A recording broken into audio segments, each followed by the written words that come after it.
I've been replaying a lot of Final Fantasy recently, mostly because I've been getting my friend into the series, so we've been playing choice games in the series. Started off with Final Fantasy X, then 15, then 16, then 7 Remake. As of writing, we finished up Final Fantasy VIII 2 weeks ago. I've been thinking a lot about the music of that game and how much of it is actually pretty iconic. In games like Final Fantasy XVI, the score is filled to the brim with various motifs and themes for characters and locations, and I was curious to see if an older game like this one would have the same thing. In my findings, I saw some moments in the game where they definitely could have used an existing motif or bridged certain musical ideas together. Final Fantasy VIII has 4 main motifs in the game, despite the fact that most sources will tell you there's only 2.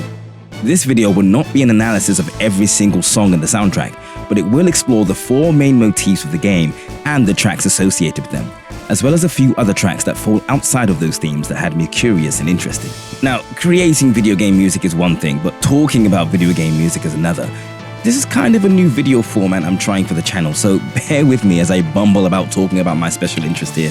Any excuse to talk about Final Fantasy.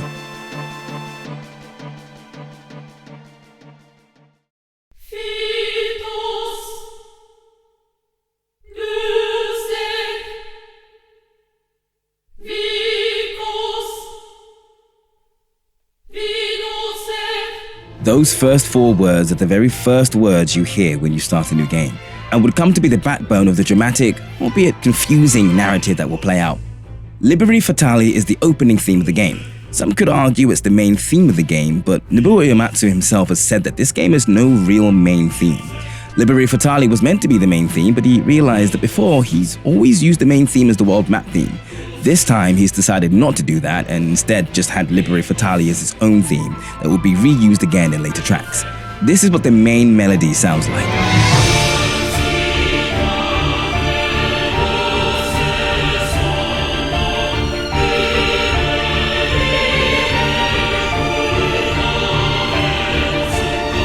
Liberi Fatali is Latin and roughly translates as fated children. These fated children would come to refer to the main playable characters. There's a moment in the game where Sorceress Adea says that she knew the day that her seeds, her children, would eventually come against her and would say that it is fate for this to happen.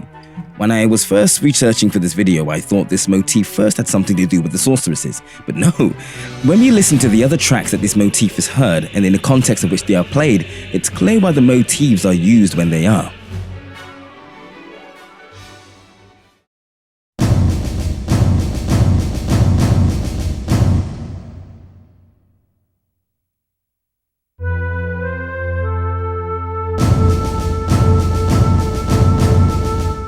Seed is played whenever the party, most of whom are Seed, is receiving a mission briefing of sorts. The rolling snare drums really drive home the militaristic nature of the track. For the connection to the Liberi Fatali motif to make any sense, I need to explain what Seeds are. Seeds are a mercenary force for hire, affiliated with Balam Garden. However, that's the official designation for them. In reality, Seeds are meant to be an anti-sorceress force, and are trained specifically to kill sorceresses. The idea of Seed came from Adea, a sorceress who gained her powers from another after meeting a time-displaced squall from the future who gave her knowledge about Seed and Garden. Long story short, she, along with her husband Sid, created the Gardens and Seed in order to prepare her children to defeat an evil sorceress, which would end up being Adea herself. Most of the seeds come from Adea's own orphanage too. All this to say is that Seeds are Adea's orphaned children who are fated to defeat the evil sorceress, which is herself. Now, one could say that this is a bit of a reach, but just listen to this passage in Seed.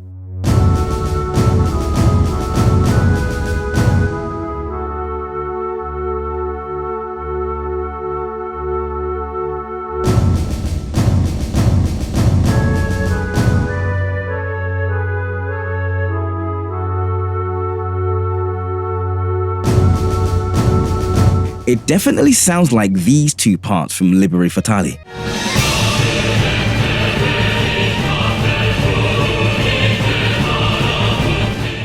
It's not an exact match, but it's pretty close, and I think I made a pretty compelling argument as to why Seed could be related to Liberi Fatali. However, there is another track that includes the Liberi Fatali motif that has me scratching my head as to why.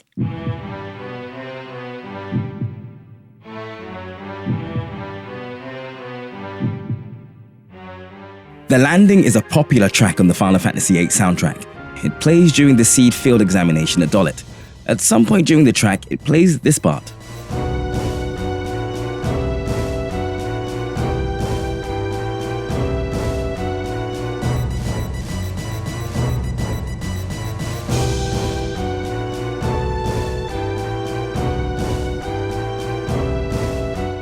The latter half of the landing is just the central melody of Liberi Fatali at increasing levels of intensity.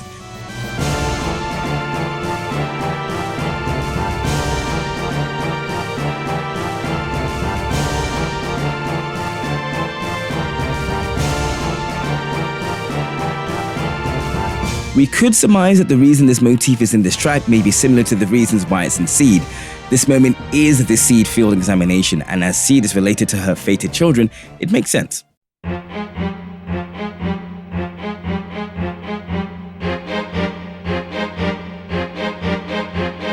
The Stage's Set is a nice rhythmic song that is in the vein of Seed. It's another militaristic song that features bass drums and rolling snares and is a fair bit faster paced than Seed.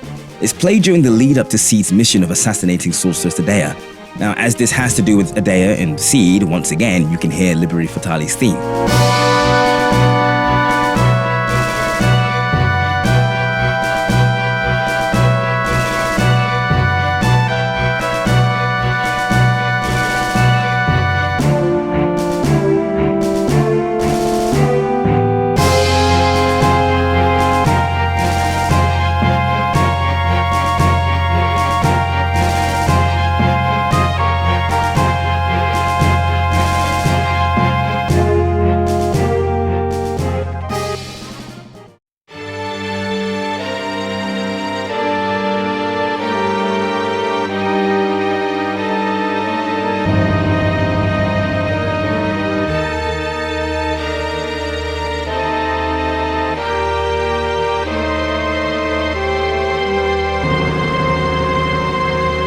Premonition is one of my favorite pieces from this game's soundtrack. As much as I would love to talk about it more, I'm actually going to save it for later as it has more than one motif used in the piece. Around the 1 minute 23 mark, the Liberi Fatali theme plays.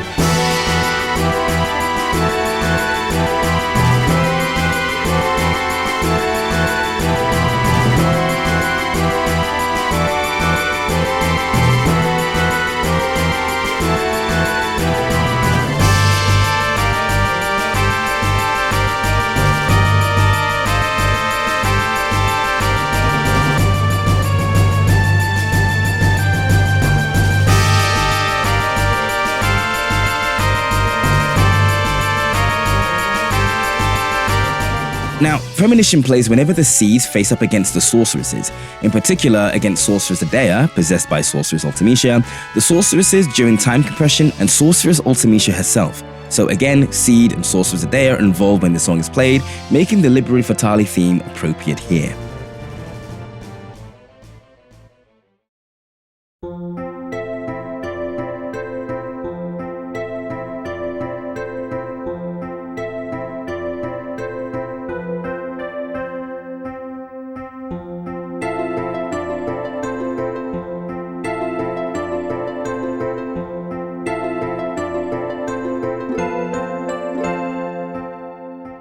Whenever anybody thinks of Final Fantasy VIII, most people think of the peaceful music that plays in Balamb Garden. While we were playing through the game, I was actually surprised to hear that a location theme ends up actually being a core theme throughout the game. At the 1 minute 18 mark, a reed-like instrument starts playing the main theme of this motif.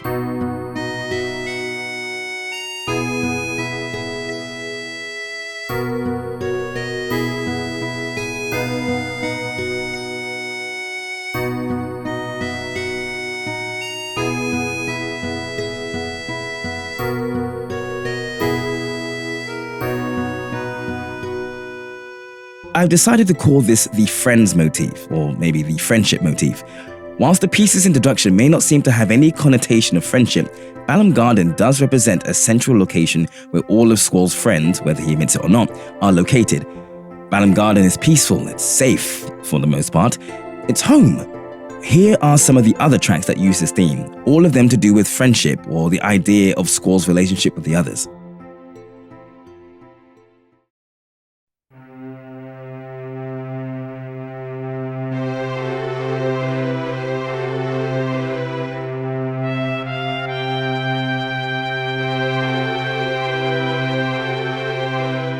Tell Me is a piece of music that famously plays during the scene where Squall suggests that Keistis go talk to a wall.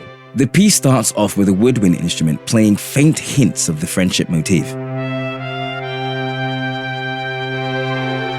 Then the piece continues with the main passage that we all know.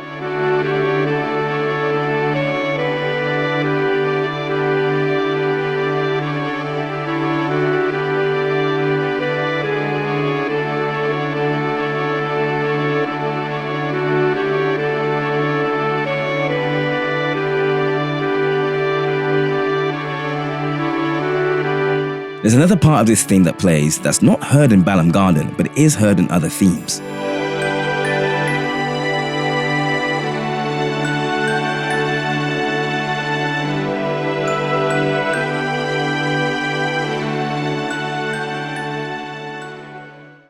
Ami starts off with the main melody of the Friends theme.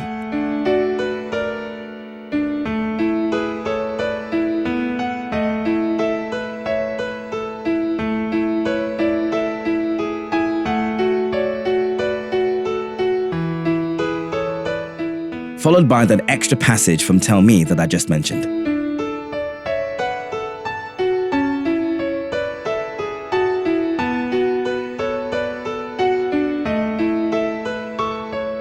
Ami is French for friend, which is also why I gave the motif that name. The piece starts off entirely in piano before adding more instruments to the fray and replaying the main theme again with a bit more vim.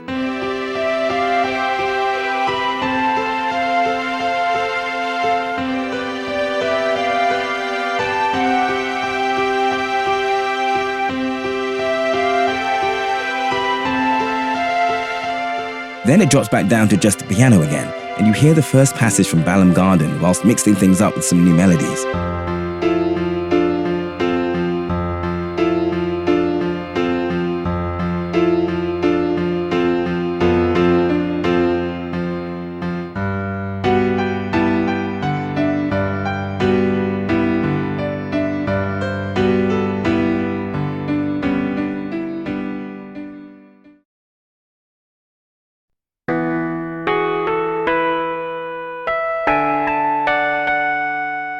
Where I Belong starts off with an interesting variation of Balam Garden's theme before going into it proper on what sounds like an electric piano.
This song only plays during the events at Trabia Garden. In fact, Where I Belong, Ami, and Tell Me all play during the events at Trabia Garden, because it is here where the party learned that they all grew up together at the same orphanage but forgot. So the themes of friendship are really strong during this event of the game.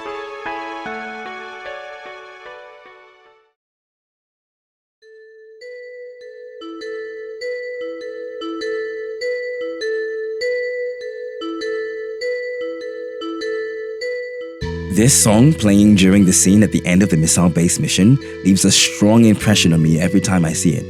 The team can't escape the base that they themselves set to self-destruct. Met with a hopeless situation, they all crouch to the ground, lamenting about how Squall must have sent them on this mission because he didn't trust them.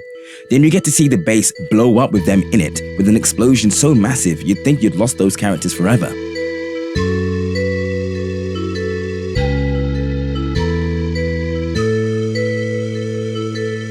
But anyway, this song has the main Friends motif played on a slow flute-like instrument, backed by a swinging vibraphone all the way through the piece without relent.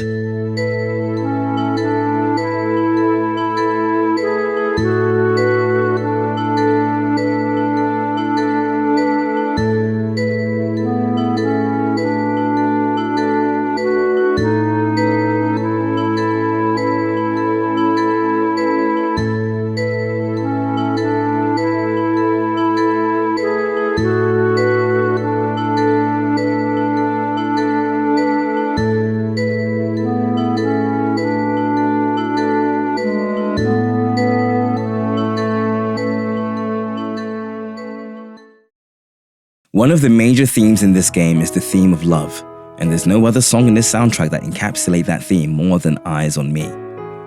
Unfortunately, that song is copyrighted to hell, so I will not be playing that song here, but I can at least talk about it. Eyes on Me would be the very first vocal song to be featured in the Final Fantasy series. Nobuo says that he had originally planned for Final Fantasy VII to have a vocal song, but that never really came to fruition, mostly due to the fact that there wasn't really a place for one. Final Fantasy VIII is a bit different though, because there is indeed a song in universe that plays a pretty important part.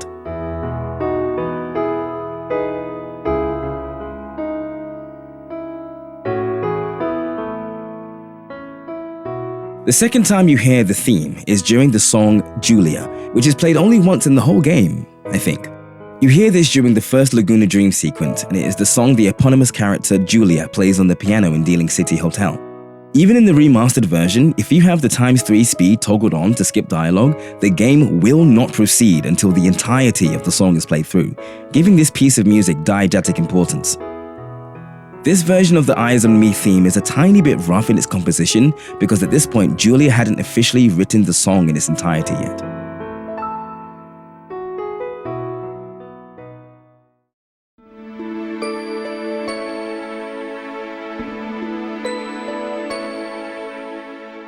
The third time you hear this theme is in Love Grows, when Laguna and Julia are chatting in her hotel room.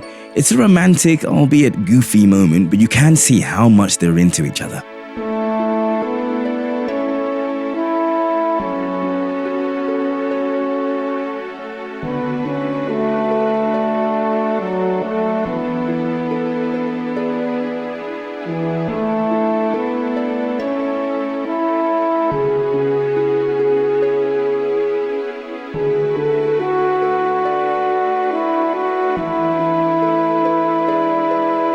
And while this song is introduced as the love theme between Laguna and Julia, who shared a love that would eventually not come to fruition, it would end up being succeeded by Squall, Laguna's son, and Rinoa, Julia's daughter, and it becomes their romantic theme for the rest of the game. Another popular moment that this song is played at is during the moments where Rinoa is comatose and Squall starts to miss her, longing to hear her voice, her laugh, and to see her smile as he carries her all the way across the bridge from Fisherman's Horizon to Estar to have her looked at by an expert doctor.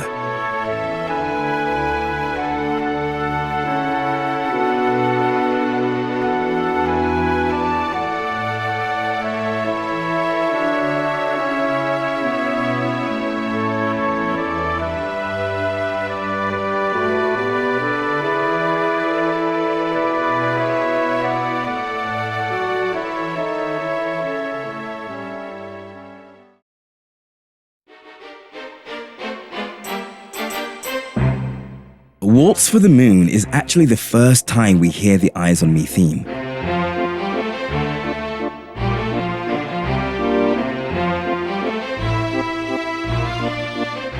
Except at this point we don't know it's a theme with any specific meaning.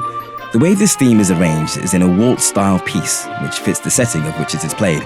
This piece is played when Squall and Rinoa first meet at the Seed graduation ball. They chat, and then Rinoa forces him to dance with her.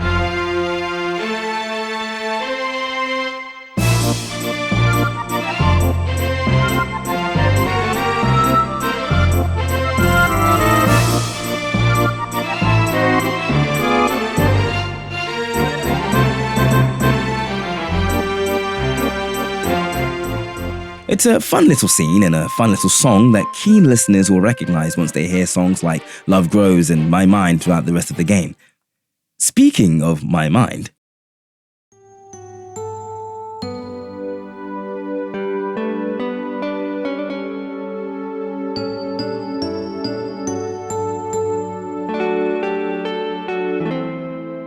My Mind is another theme that uses the Eyes on Me motif. It's a more common theme used for Squall and Rinoa's relationship.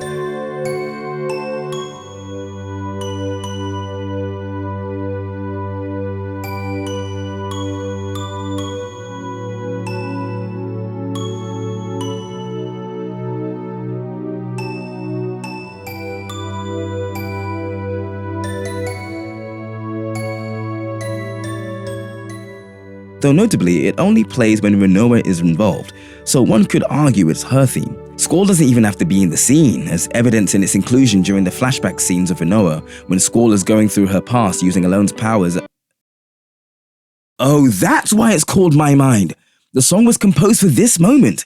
It's interesting because the first time we hear this song is when Squall is reintroduced to Rinoa in Timber. This one was a bit of a tricky one because I think this scene is actually missable, and thus so is the song. Maybe you guys will have to correct me if I'm wrong. Basically, there is an FMV scene that plays, but only when Rinoa comes with you to the garden instead of being sent off to the missile base. I always sent Rinoa to the missile base, so this piece is actually super new to me. It's a very short one, so I'll play it in its entirety.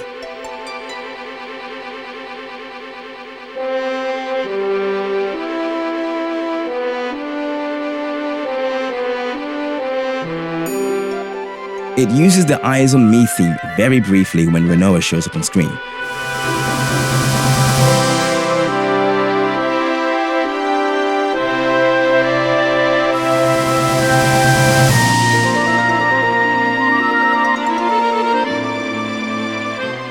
There's so many weird secrets in this game, and I think this is a neat little touch.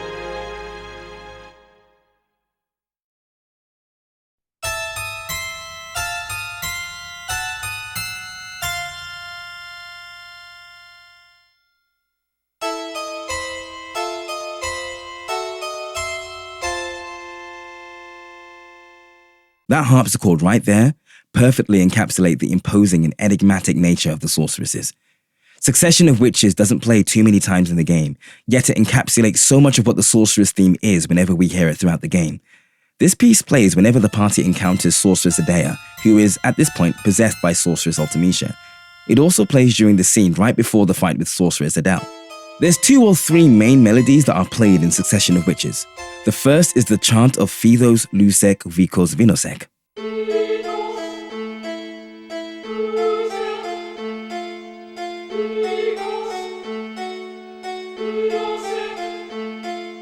Generally, this chant is either played as a static melody, like what we just heard, or as an ascending melody, such as when we heard it back in Liberi Fatali.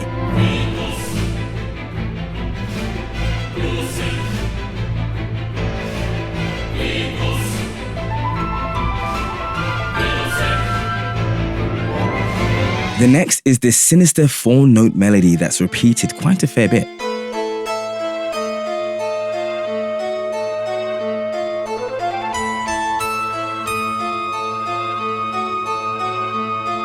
And the last is a little rare among all of the sorceress-related pieces of music. It's a longer phrase that sounds like this.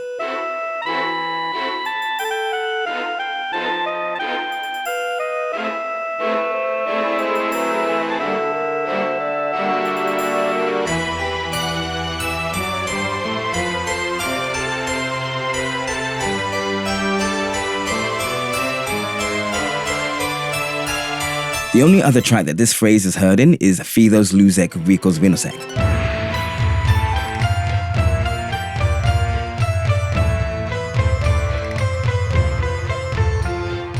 While we're on the topic of this track, did you know that Phthos Lusek Vikos Vinosek isn't even real Latin?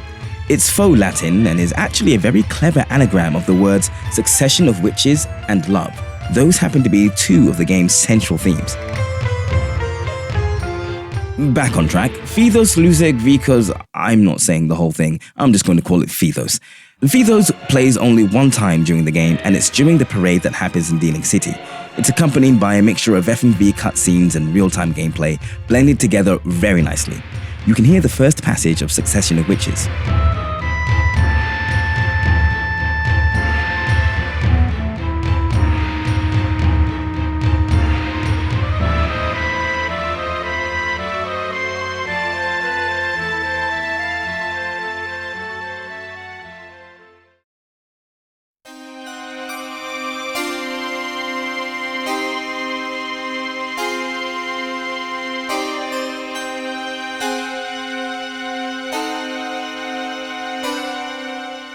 This is a slower, haunting and menacing version of Succession of Witches. You can hear the main passage from that piece right from the start. This piece is titled A Sacrifice. And while the first time you hear the piece is during Sorceress Adea's speech at the parade in Dealing City, It is also played on the lunar base when Sorceress Ultimecia possesses Rinoa to have her go into space to release Sorceress Adel, only to then abandon Rinoa's body in space. With this act, Ultimecia essentially treats Rinoa as a sacrifice to further her own plans.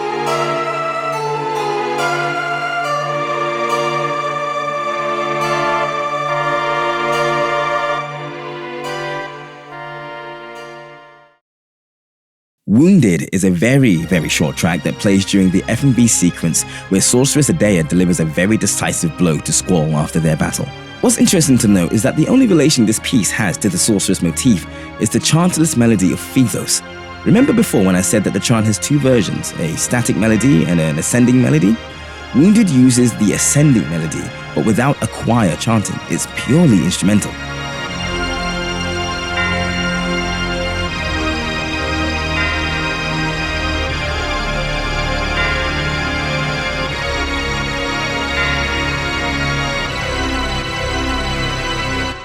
It's so clearly the case, and I bring this up for good reason.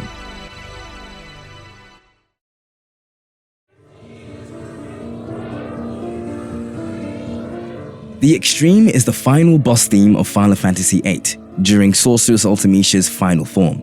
Now, The Extreme is a banger of a track, but one thing that bothered me is that it seemed to lack any real connection to the Sorceress motifs we'd established before.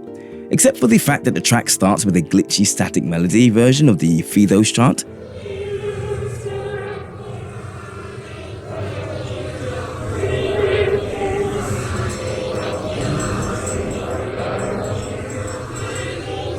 But seemingly that's all there is to it.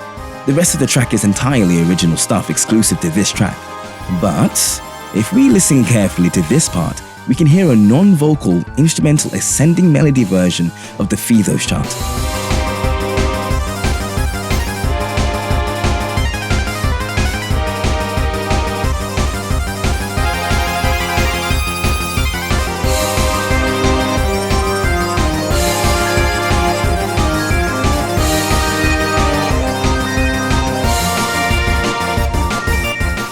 Because the melody is broken up between some very awesome and complex synth work, it's hard to notice, and I really only ever noticed this while I was listening to the piece extensively, desperately searching for any related Sorceress motifs. It might seem like a reach, but I'm quite certain that what we're hearing here is Phaethos Luseg Ricos Vinosec.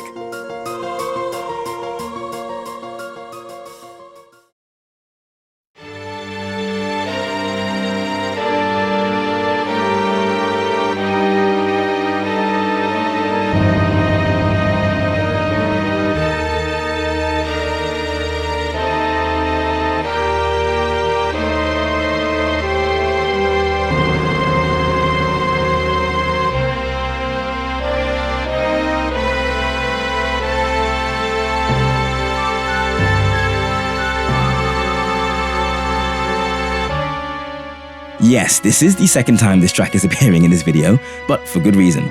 Earlier, I talked about the Liberi Fatali motif that's present in the song.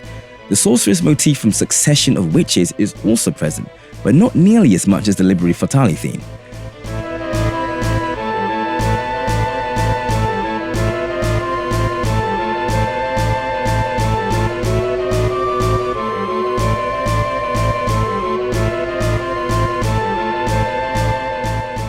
But I wanted to talk about Premonition for a bit. I said before that this song is played whenever the party faces off against sorceresses. That includes both times they fight Sorceress Adea, the 11 sorceresses that are fought in succession, and Sorceress Ultimecia in her first form. However, Premonition does not play during the fight against Sorceress Adel. Instead, Force Your Way, the game's standard boss theme, plays instead.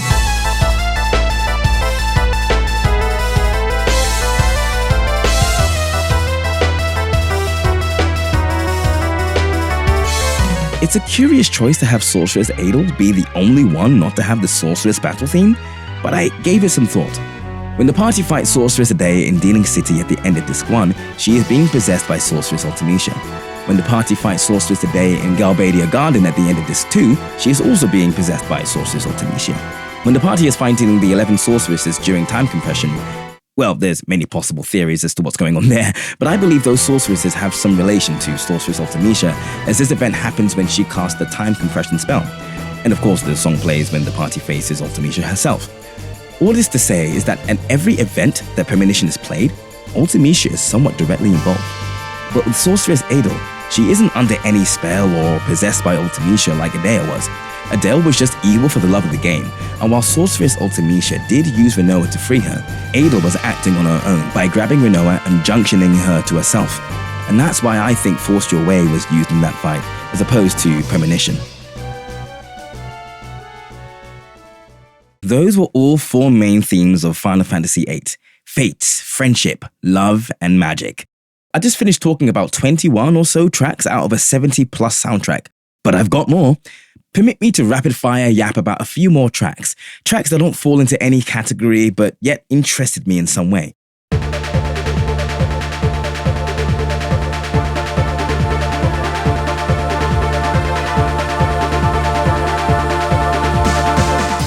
Everyone knows the banger that is The Man with the Machine Gun. It's the battle theme that plays whenever the narrative shifts over to Laguna's party. What makes it stand out is the instrumentation. It uses a lot of cool, funky synths. I can't really describe its genre, but you can get the gist of the vibe this track goes for if you listen to it. It stands out so much because there really aren't any other songs that use this type of instrumentation. Well, except for...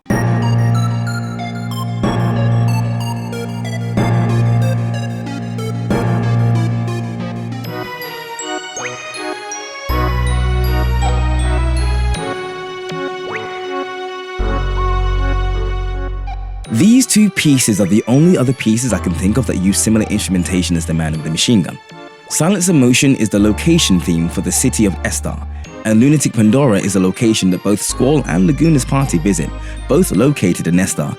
Given that Laguna ends up becoming the literal president of Estar, it leads me to believe that all three of these tracks have some sort of cohesion instrumentally. I want to highlight Timber Owls briefly because the very start of this piece sounds a lot like Ares' theme from Final Fantasy VII. Take a listen.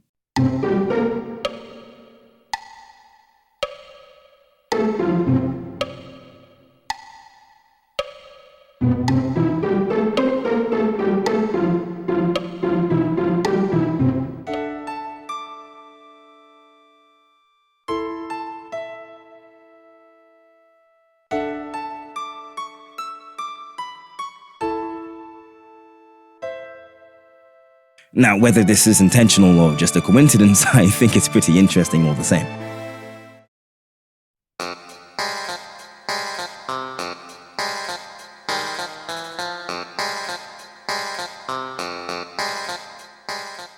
I only want to bring up this piece because of its title. Under Her Control is the location theme for Dealing City. It's a nice jazzy piece that perfectly encapsulates the town that always seems to be in perpetual night for some reason. But given that Dealing City is the location of which Sorceress Adea, and by extension Ultimecia, has her inauguration parade of her taking control of Galbadia, there doesn't seem to be any hint of a sorceress motif, or not in melody or even in instrumentation, such as the harpsichord that's used in Succession of Witches or A Sacrifice. Another reminder that this section is just me blabbering my little notes about these other tracks, and some of them are a little asinine, such as this one.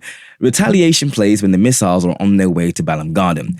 There's a little phrase here that reminds me of a track called Evil Beasts from The Last Story, another game that Nobuo Uematsu composed.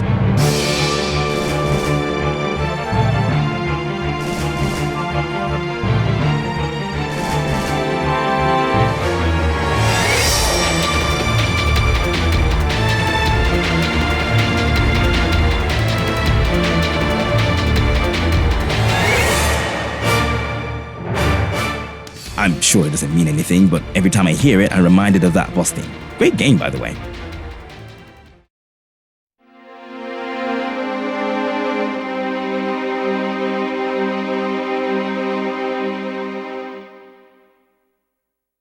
Drifting is an interesting song because you can glean a lot from the name of a track.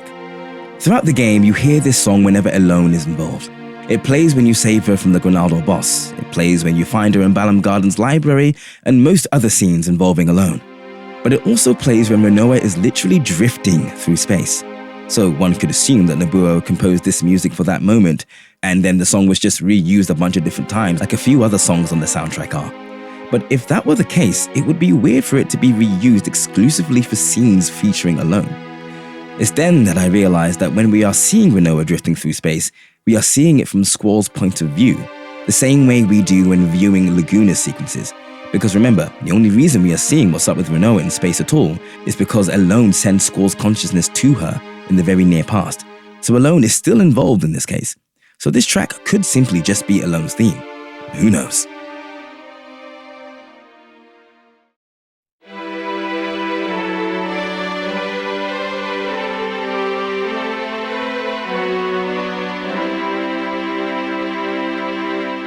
Final Fantasy VIII has no character themes, but just like Drifting, which I've related to Alone, and Succession of Witches, which I've related to Ultimecia, there's no denying that the Oath is undeniably Squall's theme. Its motif never gets used outside of this one track, which is a shame because it's such a good piece of music. The Oath plays during moments where Squall's leadership and character growth gets called into question. Scenes like him getting rescued at the D-District prison, Squall giving his speech to the rest of the people at Balam Garden as commander during the Garbadian raid, and him saving Rinoa at the Sorceress Memorial. Interestingly, it also plays during the scene where Fujing and Raijing are confronting Cypher about his nonsense. While Squall is present during the scene, the context of the scene itself doesn't involve Squall whatsoever, so it's a curious choice to include the Oath here.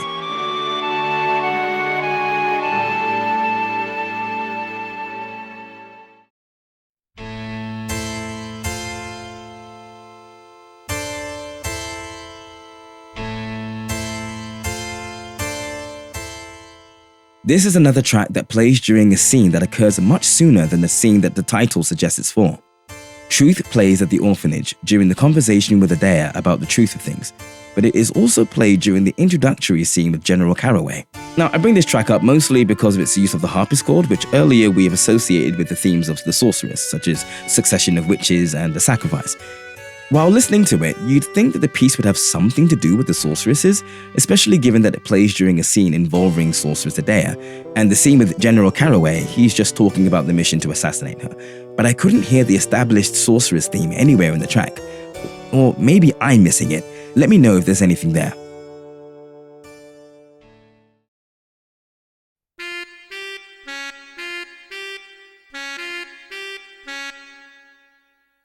For a track that's so simple, Compression of Time is definitely one of my favorites in the entire soundtrack. It's very repetitive, but it's a simple, minimalistic track that really conveys the unsettling weirdness of the context it's used in. Compression of Time is a track that's used after time compression begins, towards the end of the game.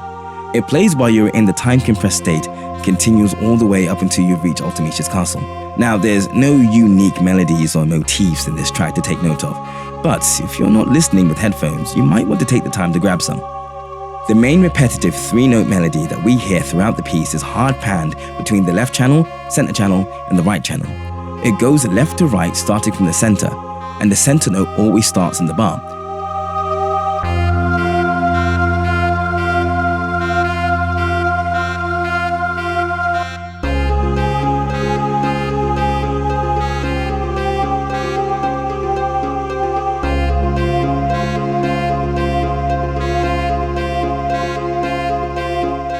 Now, I don't know if this was intentional or not, but it's pretty damn genius because this can be interpreted as points in time. Past on the left channel, present on the center channel, and future on the right channel. Certainly fits the theme of time compression. And that was a look at the key themes of Final Fantasy VIII, as well as some notes about a few one-off tracks that I found interesting. First time doing a big video such as this, so if you made it this far, I truly appreciate it from the bottom of my heart. I would love any feedback in the comments as well. Stuff that you liked, stuff that you didn't like, stuff that I could have done better, things I might have missed, any of that. I plan to make more videos like this when I can, so that will help immensely. Till next time, take care, stay safe, and stay awesome.